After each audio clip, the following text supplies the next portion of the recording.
வணக்கம். இன்றைய முக்கிய செய்திகள். பிள்ளைச்சாவடி ஸ்ரீ கங்கையம்மன் ஆலய மகா கும்பாபிஷேக விழாவில் துணைநிலை ஆளுநர் கைலாஷ்நாதன், அர்ச்சன குமாரி அறக்கட்டளை நிறுவனர் செந்தில் உட்பட திரளான பக்தர்கள் கலந்து கொண்டு சாமி தரிசனம் செய்தனர். புதுச்சேரி காலாப்பட்டு தொகுதிக்குட்பட்ட பிள்ளைச்சாவடி மீனவ கிராமத்தில் கடல் நோக்கி அருள்பளிக்கும் அருள்மிகு ஸ்ரீ கங்கையம்மன் ஆலய திருப்பணி நடந்து வந்த நிலையில் கடந்த மே மாதம் அர்ச்சன குமாரி அறக்கட்டளை நிறுவனர் செந்தில் ஆலய அம்மன் சிலை உட்பட கருவறையின் முழு செலவையும் ரூபாய் 5,50,000 நிதி உதவியாக கோவில் நிர்வாகிகளிடம் ஏற்று வழங்கினார். இதனைத் தொடர்ந்து ஆலய திருப்பணிகள் வெற்றிகரமாக முடிக்கப்பட்டு இன்று 10 மணி அளவில் குடமுழுக்கு பெருவிழா வெகு விமர்சையாக நடைபெற்றது. விழாவில் துணைநிலை ஆளுநர் கைலாஷ்நாதன் மற்றும் அர்ச்சன குமாரி அறக்கட்டளை நிறுவனர் செந்தில் ஆகியோர் சிறப்பு விருந்தினராக கலந்து கொண்டு குடமுழுக்கு பெருவிழாவை மிக சிறப்பாகவும் கோலாகலமாகவும் நடத்தி வந்தனர். குடமுழுக்கு பெருவிழாவில் கலந்து கொண்ட அர்ச்சன குமாரி அறக்கட்டளை நிறுவனர் செந்திலுக்கு கோவில் நிர்வாகிகள் பூரண கும்ப மரியாதை அளித்து கௌரவப்படுத்தினர்.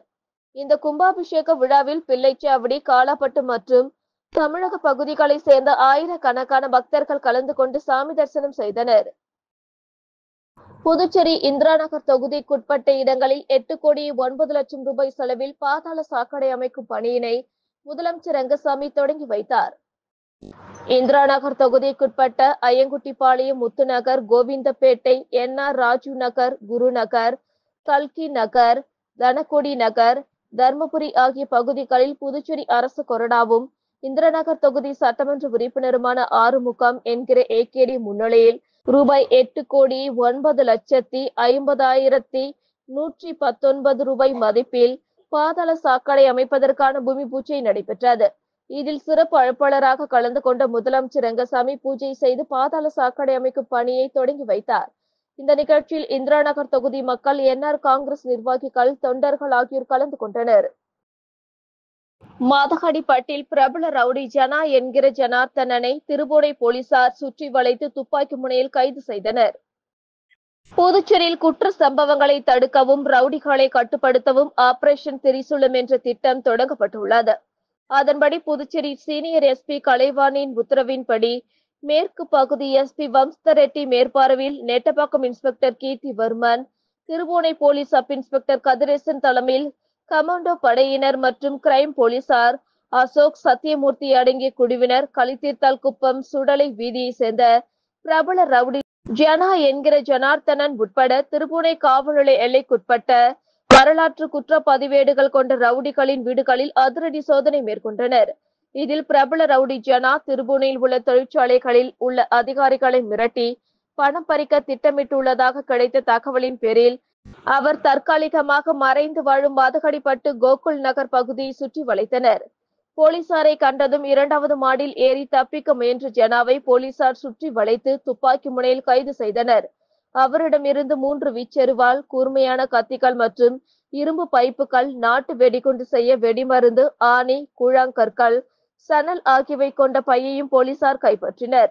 இது குறித்து திருபுவனை சப் இன்ஸ்பெக்டர் கதிரேசன் மற்றும் போலீசார் வழக்கு பதிவு செய்து ஜனா என்கிற ஜனார்த்தனனை புதுச்சேரி கோர்ட்டில் ஆஜர்படுத்தி காலாப்பட்டு மத்திய சிறையில் அடைத்தனர். அகில இந்திய சிலம்பம் சம்மேளனத்தின் வழிகாட்டுதல் படி புதுச்சேரி சிலம்பம் மற்றும் அடிமுறை சங்கத்தின் 5வது மாநில பயிற்சி முகாம் பாகூர் பாரதி அரசு மேல்நிலைப் பள்ளியில் சிறப்பாக நடைபெற்றது. புதுச்சேரியின் பல பகுதிகளில் இருந்து சிலம்ப வீரர்கள் இந்த பயிற்சி முகாமில் பங்கேற்றனர். பாகூர் கரிகலா சோழன் சிலம்பாட்ட கழகம், வில்லியனூர் வந்தியத்தேவன் கலைக்கூடம், திருக்காஞ்சி நரிமேடு இளைஞர் நற்பணி மன்றம், புதுச்சேரி வள்ளுவர் மன்றம், கோரிமேடு வீர ஆஞ்சநேயர் கலைக்கூடம், போர்க்கலை பயிற்சி கூடம், ஆரோவில் ஷிவு பவுண்டேஷன் ஆகிய சிலம்ப பள்ளிகளின் 130க்கும் மேற்பட்ட வீரர் வீராங்கனைகள் பங்கேற்றனர். பயிற்சியில் பங்கேற்ற வீரர்கள் அடுத்த மாதம் பாகூரில் நடக்கும் மாநில அளவிலான சிலம்பம் போட்டியில் பங்கேற்பர். பயிற்சி முகாம் முடிவில் புதுச்சேரி விளையாட்டு வீரர்கள் நலசங்க தலைவரும் புதுச்சேரி ஒலிம்பிக் சங்க இணை செயலாளருமான கராத்தே வல்லவன் பங்கேற்று அனைவருக்கும் சான்றிதழ் வழங்கி சிறப்பித்தார். சங்க நிர்வாகிகள் கௌரவ தலைவர் சவுந்தரராஜன், துணைத் தலைவர் குமார் பாண்டியன், பொருளாளர் அதியமான், தொழில்நுட்ப குழு தலைவர் விஜயகுமார் ஆகியோர் சிறப்புரை வழங்கினர். சங்க பொதுச் செயலாளர் K. அன்பு நிலவன் நிகழ்ச்சியை ஒருங்கிணைத்தார். ஊசோடு தொகுதிக்குட்பட்ட கோபாலன் கடை அம்மாநகர் பகுதியில் ரூபாய் 7,72,00,000 மதிப்பீட்டில் பள்ள வாய்க்காலை யுவடிவ கழிவுநீர் வாய்க்காலாக அமைக்கும் பணிக்கான பூமி பூஜையை முதல்வர் ரங்கசாமி தொடங்கி வைத்தார். புதுச்சேரி பொதுப்பணித்துறை நீர்ப்பாசன கோட்டம் மூலம் புதுச்சேரி மாநிலம் உழவர்கரை பகுதியில் விடுபட்ட பள்ள வாய்க்காலில் பிச்சை வீரன்பேட் லட்சுமி நகர் குறுக்கு சாலை முதல் முத்துப்பிள்ளைப்பாளையம் பிரதான சாலை வரை மற்றும் முத்துப்பிள்ளைப்பாளையத்தில் பல்வேறு குறுக்கு சாலையில் 7 குறுகிய பாலங்கள் புனரமைத்தல் பணி ஆதி திராவிட நலத்திட்ட நிதியின் கீழ் கட்டுமான பணிக்கான பூமி பூஜை இன்று நடைபெற்றது. இந்த கட்டுமான பணிக்கான ஒப்பந்த மதிப்பீட்டு தொகை ரூபாய் 6,72,90,222 மட்டும் ஆகும். இந்த பூமி பூஜை நிகழ்ச்சியானது முதலமைச்சர் ரங்கசாமி தலைமையில் சட்டமன்ற உறுப்பினர் சரவணன்குமார் முன்னிலையில் நடைபெற்றது. இதில் சட்டப்பேரவைத் தலைவர் செல்வம், சட்டமன்ற உறுப்பினர் சிவசங்கர் உட்பட பொதுப்பணித்துறை தலைமை பொறியாளர் வீரசெல்வம், கண்காணிப்பு பொறியாளர் சுந்தரமூர்த்தி மற்றும் நீர்ப்பாசன கோட்ட செயற்பொறியாளர் ராதாகிருஷ்ணன், உதவி பொறியாளர் லூயி பிரகாசம், இளநிலை பொறியாளர் கணேஷ், ஒப்பந்ததாரர் குணசேகரன் மற்றும் பாஜக நிர்வாகிகள், கூட்டணி கட்சியினர், ஊர் முக்கிய பிரமுகர்கள் பலர் கலந்து கொண்டனர். உழவர்கரை தொகுதிக்குட்பட்ட ஸ்ரீ மீனாட்சி சுந்தரேஸ்வரர் நகர் மற்றும் சிவசக்தி நகர் பகுதியில் 1,78,90,000 மதிப்பீட்டில் பாதாள சாக்கடை அமைக்கும் பணியினை முதலமைச்சர் ரங்கசாமி மற்றும் தொகுதி சட்டமன்ற உறுப்பினர் சிவசங்கர் பூமி பூஜை செய்து துவக்கி வைத்தார். புதுச்சேரி அரசு பொதுப்பணித்துறை மூலம் உழவர்கரை தொகுதிக்குட்பட்ட மேரி உழவர்கரை ஸ்ரீ மீனாட்சி சுந்தரேஸ்வரர் நகர் மற்றும் சிவசக்தி நகர் பகுதியில் 1,78,90,000 மதிப்பீட்டில் பாதாள சாக்கடை அமைக்கும் பணிகளுக்கான பூமி பூஜை நிகழ்வு நடைபெற்றது. இதில் சிறப்பு விருந்தினராக முதலமைச்சர் ரங்கசாமி மற்றும் தொகுதி சட்டமன்ற உறுப்பினர் சிவசங்கர் ஆகியோர் கலந்து கொண்டு பாதாள சாக்கடை அமைக்கும் பணிகளை பூமி பூஜை செய்து துவக்கி வைத்தனர். இதில் பொதுப்பணித்துறை அதிகாரிகள் மற்றும் ஊர் முக்கிய பிரமுகர்கள், சட்டமன்ற உறுப்பினரின் ஆதரவாளர்கள் ஆகியோர் உடனிருந்தனர். காரைக்காலில் ரோட்டரி கிளப் ஆஃப் சென்டினல் 22வது பதவியேற்பு விழா நடைபெற்றது. Karaikal rotary club of Sentinel 22வது பதவியேற்பு விழா சிறப்பாக நடைபெற்றது.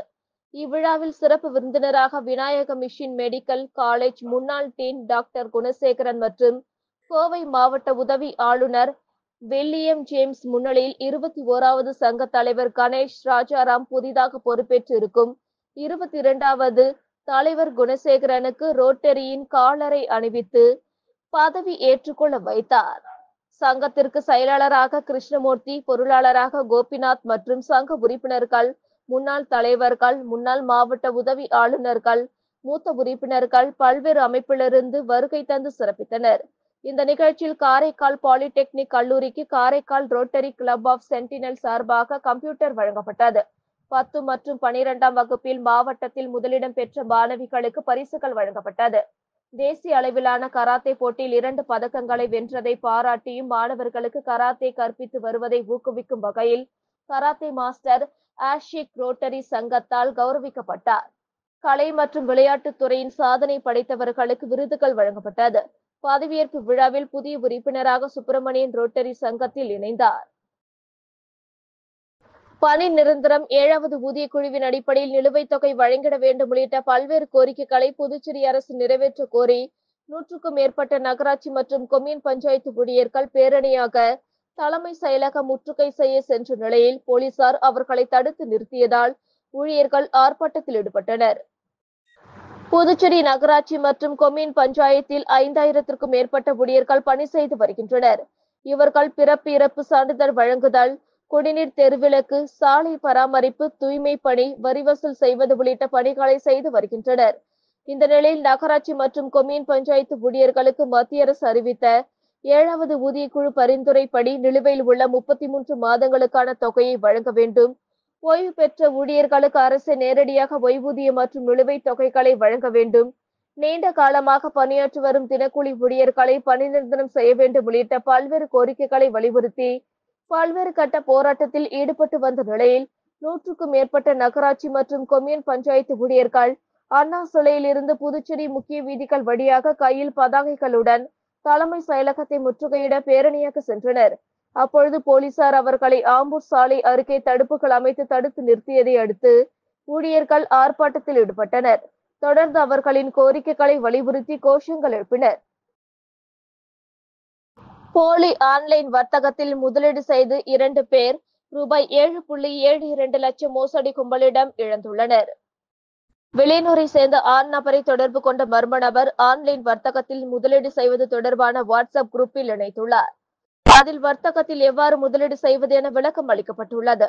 இதை நம்பி அவர் மர்ம நபர் தெரிவித்த வர்த்தகத்தில் 3,96,500 ரூபாயை முதலீடு செய்துள்ளார். அதன் மூலம் அந்த லாப பணத்தை எடுக்க முயன்றபோது முடியவில்லை. அதன் பிறகு போலி வர்த்தகத்தில் முதலீடு செய்து மோசடி கும்பலிடம் பணத்தை இழந்தது தெரிய வந்தது.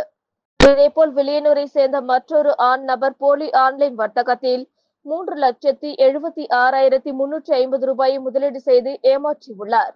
லாஸ்பேட்டை சேர்ந்த பெண் ஒருவர் இன்ஸ்டாகிராமில் வந்த விளம்பரத்தை பார்த்து 56,995 ரூபாய்க்கு லேப்டாப் ஆர்டர் செய்துள்ளார். ஆனால் இதுவரை லேப்டாப் வீட்டிற்கு வரவில்லை. இதேபோல் வெளியூரை சேர்ந்த பெண் ஒருவர் 17,000 ரூபாய்க்கு ஆன்லைனில் லேப்டாப் ஆர்டர் செய்து ஏமாந்துள்ளார். அரியங்குப்பத்தை சேர்ந்த ஆண் ஆன்லைனில் 5,000 ரூபாய்க்கு விளையாட்டு பொருட்கள் ஆர்டர் செய்தும், புதுக்குப்பத்தை சேர்ந்த ஆண் 30,500, புதுச்சேரியை சேர்ந்த பகுதி நேர வேலையாக ஆன்லைனில் முதலீடு செய்த 59,000 என 7 பேர் 9,41,345 ரூபாய் ஏமாந்துள்ளனர். இது குறித்த புகாரின் பேரில் புதுச்சேரி சைபர் கிரைம் போலீசார் வழக்கு பதிந்து விசாரித்து வருகின்றனர். திருபுவனை தொகுதிக்குட்பட்ட சன்னியாசிக்குப்பம் கிராமத்தில் உள்ள பிடாரிக்குப்பம் காலனியில் ரூபாய் 74.39 லட்சம் ரூபாய் செலவில் சிமெண்ட் சாலைகளையும் மற்றும் எல் வடிவில் வாய்க்கால்களையும் மேம்படுத்தும் பணியை தொகுதி எம்எல்ஏ அங்காளன் இன்று தொடங்கி வைத்தார். புதுச்சேரி அரசு பொதுப்பணித்துறை கட்டிடங்கள் மற்றும் சாலைகள் வடக்கு கோட்டத்தின் சார்பில் திருபுவனை தொகுதிக்குட்பட்ட சன்னியாசிக்குப்பம் கிராமத்தில் அமைந்துள்ள பிடாரிக்குப்பம் காலனியில் சேதமடைந்த சிமெண்ட் சாலைகள் மற்றும் எல் வடிவ வாய்க்கால்களையும் சிமெண்ட் கான்கிரீட்டால் மேம்படுத்துவதற்கான பூமி பூஜை விழா இன்று காலை நடந்தது. விழாவிற்கு திருபுவனை தொகுதி எம்எல்ஏ அங்காளன் தலைமையேற்று பூமி பூஜை செய்து பணியினை தொடங்கி வைத்தார். விழாவிற்கு புதுச்சேரி பொதுப்பணித்துறை கட்டிடங்கள் மற்றும் சாலைகள் வடக்கு கோட்ட செயற்பொறியாளர் ஆர். கண்ணன், உதவி பொறியாளர் சீனிவாசராம், மண்ணாடிப்பட்டு கொம்யூன் பஞ்சாயத்து ஆணையர் எழில்ராஜன் ஆகியோர் முன்னிலை வகித்தனர். உதவி பொறியாளர் மல்லிகார்ஜுனன், இளநிலை பொறியாளர்கள் தேவேந்திரன், கிருபாகரன், பாஸ்கரன் மற்றும் கிராம பொதுமக்கள், சட்டமன்ற உறுப்பினரின் ஆதரவாளர்கள் உட்பட பலர் கலந்து கொண்டனர். திருக்காஞ்சி ஸ்ரீ கங்கை வராக நதீஸ்வரர் தேவஸ்தான வளாகத்தில் அமைந்துள்ள அருள்மிகு ஸ்ரீ சதாசிவ மூர்த்தி திருக்கோயிலுக்கு கருங்கல் வாசக்கால் வைத்தல் நிகழ்ச்சியில் திரளான பக்தர்கள் கலந்து கொண்டு தரிசனம் செய்தனர். புதுச்சேரி மாநிலத்தில் புகழ்பெற்ற காசிக்கு வீசு மிகுந்த திருக்காஞ்சி அருள்மிகு கங்கை வராக நதீஸ்வரர் தேவஸ்தான வளாகத்தில் அமைந்துள்ள 108 அடி உயர சதாசிவமூர்த்தி திருக்கோவில் திருப்பணி சிறப்பான முறையில் நடைபெற்று வருகிறது. திருப்பணியின் ஒரு அங்கமாக கருங்கல் வாசப்படி வைக்கக்கூடிய நிகழ்ச்சி இன்று வெகு சிறப்பான முறையில் நடைபெற்றது. இன்று காலை 6 மணிக்கு மேல் 7 மணிக்குள்ளாக வேளாண் துறை அமைச்சர் தேனி ஜெயக்குமார் ஆலோசனையின்படி அவரது துணைவியார் ஆதிலட்சுமி ஜெயக்குமார் மற்றும் பெரியோர்கள், கிராமவாசிகள் முன்னிலையில் வாசக்கால் வைக்கும் நிகழ்ச்சி வெகு சிறப்பாக நடைபெற்றது. இந்நிகழ்ச்சியில் சுற்றுவட்டார பகுதியை சார்ந்த ஏராளமான பக்தர்கள் கலந்து கொண்டு தரிசனம் செய்தனர். PR படிப்பிற்கு விண்ணப்பிக்கலாம் என சென்டாக் அறிவித்துள்ளது. நீட் அல்லாத படிப்புகளுக்கு தரவரிசை பட்டியல் வெளியிடப்பட்டுள்ள சென்டாக் PR படிப்பிற்கும் விண்ணப்பம் வரவேற்றுள்ளது. ஆர்வமுள்ள மாணவர்கள் வரும் 11ஆம் தேதி வரை சென்டாக் இணையதளத்தில் விண்ணப்பிக்கலாம். ஏற்கனவே நீட் அல்லாத படிப்புகளுக்கு விண்ணப்பித்துள்ள மாணவர்கள் JEE ஸ்கோருடன் விண்ணப்பிக்கலாம். இதேபோல் கட்டடக்கலைக்கான தேசிய திறன் தேர்வான நாட்டா தேர்வு எழுதிய மாணவர்களும் அதற்கான மதிப்பெண்ணுடன் விண்ணப்பிக்கலாம். இத்தகவலை சென்டாக் ஒருங்கிணைப்பாளர் அமன் சர்மா தெரிவித்துள்ளார். புதுச்சேரி மாநில பிற்படுத்தப்பட்ட பழங்குடியினர் காட்டுநாயக்கன் சமூக சீர்திருத்த சங்கத்தினர் சார்பில் முத்திரையர்பாளையம் சோழ நகர் ஸ்ரீ மதுரை வீரன் ஆலயத்தில் சங்கத்தின் சமுதாய ஆலோசனை கூட்டம் நடைபெற்றது. இந்த கூட்டத்தில் புதுச்சேரி அரசு மூலமாக இந்திய அரசியலமைப்பு சட்டத்தின்படி மத்திய அரசின் பழங்குடியினர் பட்டியலில் சேர்ப்பது குறித்த கடந்த 2023ஆம் ஆண்டு ஜூலை 11ஆம் தேதி 4 சமுதாய மக்களையும் ஆய்வு செய்து வேண்டிய ஆதாரங்களை இணைத்து கோப்புகள் மத்திய அரசிடம் அனுப்பப்பட்டுள்ளது. இதனைத் தொடர்ந்து மே 29ஆம் தேதி 2025ஆம் ஆண்டு சுதேசி மில் அருகே அட்டவணை பழங்குடியின பட்டியலில் மத்திய அரசின் கவனத்திற்கு கொண்டு வர கவன ஈர்ப்பு ஆர்ப்பாட்டம் நடைபெற்றது. இது குறித்து மத்திய அரசு எந்தவித நடவடிக்கையும் எடுக்காததால் மத்திய மற்றும் மாநில அரசினை கண்டித்து புதுச்சேரி மற்றும் காரைக்கால் பகுதியில் வாழும் பழங்குடியின காட்டுநாயக்கன் சமுதாய மக்களை ஒன்று திரட்டி தொடர்ந்து போராட்டம் நடந்து ஆலோசனை கூட்டத்தில் முடிவு செய்யப்பட்டுள்ளது. மேலும் கடந்த 2010ஆம் ஆண்டில் புதுச்சேரி அரசு பழங்குடி மக்களை பிற்படுத்தப்பட்ட பழங்குடியின இடஒதுக்கீட்டில் வேலை வாய்ப்பிலும் கல்வியிலும் சலுகை அளித்து அரசாணை வெளியிட்டும் இதுவரை இதை முறையாக பின்பற்றாமல் அரசு அதிகாரிகள் தவறு இழைப்பதை வன்மையாக கண்டிப்பதாகவும், மேலும் தங்களது கோரிக்கைக்கு செவிசாய்க்காத பட்சத்தில் மத்திய மாநில அரசுகளை கண்டித்து தொடர்ந்து போராட்டங்கள் நடத்துவது குறித்து காட்டுநாயக்கன் சமூக சீர்திருத்த சங்கத்தின் சார்பில் ஆலோசனை கூட்டத்தில் முடிவு செய்யப்பட்டுள்ளது. புதுச்சேரி பிற்படுத்தப்பட்ட பழங்குடியினர் காட்டுநாயக்கன் சமூக சீர்திருத்த சங்கத்தின் ஆலோசனை கூட்டமானது சங்க தலைவர் சுரேஷ் தலைமையில் நடைபெற்றது. கூட்டத்தில் செயலாளருக்கு அண்ணன் செல்வம் மற்றும் சங்க பொறுப்பாளர்கள் சுப்பராயனும், கலியமூர்த்தி, முத்தையன், நாகமுத்து, முருகன், மதியழகன், பொருளாளர் ரமேஷ், சிலம்பரசன், செய்தியாளர் வடிவேலு உட்பட பழங்குடியின மக்கள் என ஏராளமானோர் கலந்து கொண்டனர். புதுச்சேரியில் நடைபெற்ற புதுச்சேரி மாநில மறுமலர்ச்சி திராவிட முன்னேற்ற கழகத்தின் நிர்வாகிகளின் ஆலோசனை கூட்டத்தில் செப்டம்பர் 15ஆம் தேதி திருச்சியில் நடைபெறவுள்ள பேரறிஞர் அண்ணாவின் 117வது பிறந்த நாள் மாநாட்டில் புதுச்சேரியிலிருந்து அனைத்து மதிமுகவினரும் கலந்து கொள்வது உள்ளிட்ட பல்வேறு தீர்மானங்கள் நிறைவேற்றப்பட்டன. புதுச்சேரி மாநில மறுமலர்ச்சி திராவிட முன்னேற்ற கழகத்தின் நிர்வாகிகளின் ஆலோசனை கூட்டம் உருளையன்பேட்டையில் உள்ள சரஸ்வதி கலைக்கூடத்தில் அவைத் தலைவர் வ. செல்வராஜ் அவர்களின் தலைமையில் நடைபெற்றது. மாநில கழக செயலாளர் ஹேமா, க. பாண்டுரங்கன், பொருளாளர் சந்தோஷ்குமார், மாநில துணை செயலாளர்கள் கலைவாணன், ராமசேகர், மூர்த்தி, எலிசபெத் மற்றும் தலைமை செயற்குழு உறுப்பினர்கள், பொதுக்குழு உறுப்பினர்கள், தொகுதி கழக செயலாளர்கள், அணி நிர்வாகிகள் கலந்து கொண்டார்கள். கூட்டத்தில் ஹேமா பாண்டுரங்கம் அவர்களை புதுச்சேரி மாநில கழக செயலாளராகவும் ஏனைய நிர்வாகிகளையும் தேர்வு செய்தமைக்கு கழகத்தின் பொதுச் செயலாளர் வைகோ, முதன்மை செயலாளர் துரை வைகோ, MP ஆகியோருக்கு இக்கூட்டம் நெஞ்சார்ந்த நன்றியை தெரிவித்துக் கொள்கிறது என்றும், திருச்சியில் செப்டம்பர் 15ஆம் தேதி நடைபெறவுள்ள பேரறிஞர் அண்ணாவின் 117வது பிறந்தநாள் மாநாடு தொடர்பாக புதுவை முழுவதும் சுவர் விளம்பரங்களை செய்திடவும் மாநாட்டிற்கு மாநில செயலாளர் ஹேமா பாண்டுரங்கம் அவர்களின் தலைமையில் அனைவரும் கலந்து கொள்வதென இக்கூட்டத்தில் முடிவு செய்யப்பட்டது. மேலும் புதுச்சேரி PRTCயில் கடந்த 11 ஆண்டுகளாக பணியாற்றும் ஊழியர்கள் பணி நிரந்தரம் வேண்டியும் 7வது ஊதிய குழுவின் பரிந்துரையை அமல்படுத்த வேண்டி மாநில அரசை வற்புறுத்தி கேட்டுக் கொள்வதாகவும், புதுச்சேரி அனைத்து தொழிற்சங்கம் சார்பில் மத்திய அரசுக்கு எதிராக 21 அம்ச கோரிக்கைகளை முன்வைத்து எதிர்வரும் 9ஆம் தேதி நடைபெற இருக்கின்ற முழு அடைப்பு போராட்டம் வெற்றி பெற அனைத்து வணிகர்கள் மற்றும் வியாபாரிகள் குழு ஒத்துழைப்பு தர வேண்டும். இளைஞர்கள் போதைப் பொருளுக்கு அடிமையாகி சீரழிந்து கொண்டிருக்கும் இந்த அபாய சூழலில் வெளிமாநில சொகுசு சூதாட்ட கப்பலை இந்த மாநிலத்திற்கு கொண்டு வந்து மீனவர்களின் வாழ்வாதாரத்தை கபளீகரம் செய்யும் மாநில அரசின் போக்கு மிகவும் கவலைக்குரியது. ஆதலால் சொகுசு சூதாட்ட கப்பலை திரும்ப பெற வேண்டும் உள்ளிட்ட பல்வேறு தீர்மானங்கள் நிறைவேற்றப்பட்டது. புதுச்சேரி முழுவதும் போலீசார் நேற்று முன்தினம் இரவு சிறப்பு வாகன சோதனையில் ஈடுபட்டு பல்வேறு போக்குவரத்து விதிமீறல்களுக்காக 224 பேர் மீது வழக்கு பதிவு செய்துள்ளனர். சாலை பாதுகாப்பை மேம்படுத்தவும் போக்குவரத்து விதிமுறைகளை உறுதிப்படுத்தவும் போலீசார் மாவட்டம் முழுவதும் நேற்று முன்தினம் இரவு சிறப்பு வாகன சோதனையில் ஈடுபட்டனர். அதில் ஒரே வாகனத்தில் 3 பேர் பயணம் செய்த 33 வழக்குகள், ஹெல்மெட் அணியாமல் வாகனம் ஓட்டியதாக 26 வழக்குகள், மொபைல் போன் பேசிக்கொண்டு வாகனம் ஓட்டிய 1 வழக்கு, மது போதையில் வாகனம் ஓட்டிய 12 வழக்குகள், சரியாக பார்க்கிங் செய்யாதது, சிக்னல் ஜாம் செய்தது, உரிமம், வாகன ஆவணங்கள் இல்லாமல் வாகனம் ஓட்டியது உள்ளிட்ட பல்வேறு விதிமீறல்களுக்காக 141 வழக்குகள் என மொத்தம் 224 வழக்குகள் பதிவு செய்யப்பட்டன. போக்குவரத்து விதிகள் வெறும் ஆலோசனைகள் அல்ல, மாறாக நமது சாலைகளில் உள்ள ஒவ்வொரு தனிநபரின் பாதுகாப்பிற்கும் முக்கியமான வழிகாட்டுதல்கள் என்ற செய்தியை வலுப்படுத்த இந்த சிறப்பு சோதனை நடத்தப்பட்டது. பொதுமக்கள் தங்களது வங்கி கணக்கு மற்றும் சிம் கார்டுகளை யாருக்கும் கொடுக்க வேண்டாம் என புதுச்சேரி சைபர் போலீசார் எச்சரிக்கை விடுத்துள்ளனர். இது குறித்து சைபர் கிரைம் இன்ஸ்பெக்டர் தியாகராஜன் வெளியிட்டுள்ள செய்திக்குறிப்பில், இணையவழி மோசடிக்காரர்களுக்கு அதிக பணம் பரிவர்த்தனை செய்ய வங்கி கணக்குகள் தேவைப்படுவதால் சமூக வலைதளங்கள் மூலம் பொதுமக்களை தொடர்பு கொண்டு அவர்கள் கொடுக்கும் வங்கி கணக்கிற்கு கமிஷன் தருவதாக ஆசை வார்த்தை கூறுகின்றனர். இதை நம்பி பொதுமக்கள் யாரும் உங்களுடைய வங்கி கணக்கு மற்றும் சிம் கார்டு போன்றவற்றை யாருக்கும் கொடுக்க கூடாது. மேலும் பொதுமக்கள் தங்களது ஆவணங்களை பயன்படுத்தி வங்கி கணக்குகளை துவக்கி கொடுக்க வேண்டாம்.